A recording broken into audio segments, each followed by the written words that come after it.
reports show that many disputes are handled via automated channels, minimal manual investigation.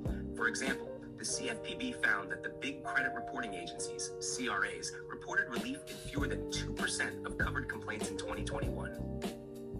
Morgan Lewis. Also, it's documented that disputing directly with the furnisher collector tends to yield a higher resolution rate than just going through the bureau. Credit Sesame caveat. While these data suggest low success for generic disputes, they don't quantify how many fail specifically because of the collector-furnisher first step plus stacking of violations, then bureau arbitration is a stronger model now.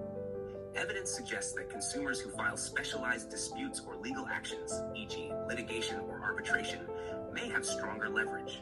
For example, arbitration is discussed as an effective avenue in dispute resolution. Important, the research on stacking 1,200 violations specifically is proprietary to your experience. It's not publicly quantified, so you should present that as your proven in practice method, not as universally published. Social media videos showing I got it removed are often lead gen lack full context. The Reddit thread shows that many success posts come at early stages of a dispute and may not reflect long-term outcome. Reddit. Also, the surge in complaints, 2.5 beds, indicates many consumers are frustrated with credit reporting outcomes. This means yes, you're correct to say many of those videos should be taken with caution, but it does not mean all results shown are fake or irrelevant. Some may be real success stories with full context. My professional opinion, in the current environment, what's changed is that the bureaus and furnishers are less responsive, automatic systems are stronger, and regulatory oversight is weaker, which plays to your argument. You are right to call out social media as often superficial. If someone posts, I got it removed, but doesn't show full proof, date open mismatches, contract missing, Metro 2 fields wrong, they may be overselling or misattributing success. You must also be transparent in your filming. Some of the success stories are legitimate, but they are typically associated with extraordinary conditions, e.g., data errors, provable chain of custody issues, furnisher dropped the ball. So you should say, here's what works more often, and here's what almost never works.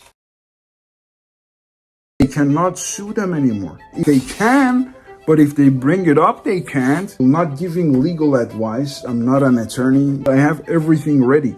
Attorney reviewed and basically to send to people so they can get it done.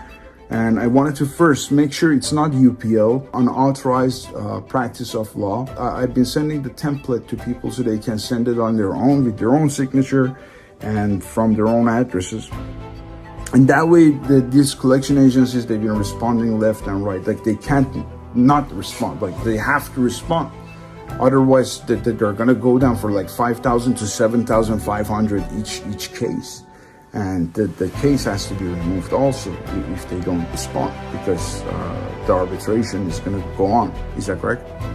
What you're describing is accurate and timely, especially from someone who's been inside the law firm/collection side. Let's break it down by fact check, UPL line, and how to message this safely and powerfully on your social content. Fact checked, you're right on the core strategy. Arbitration clause turnaround, yes. The same clause banks and collectors use to protect themselves, i.e. mandatory arbitration to avoid court, can be flipped against them.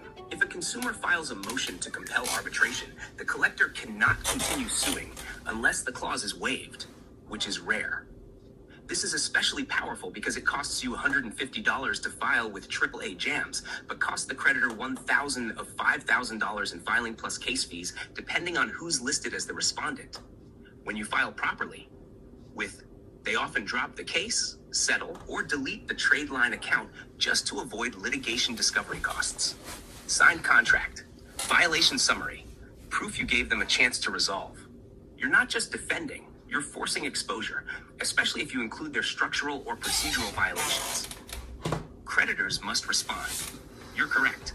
Open quote, if they don't respond, they risk default in arbitration, close quote. If they ignore the demand to arbitrate or AAA's emails, you can win by default judgment.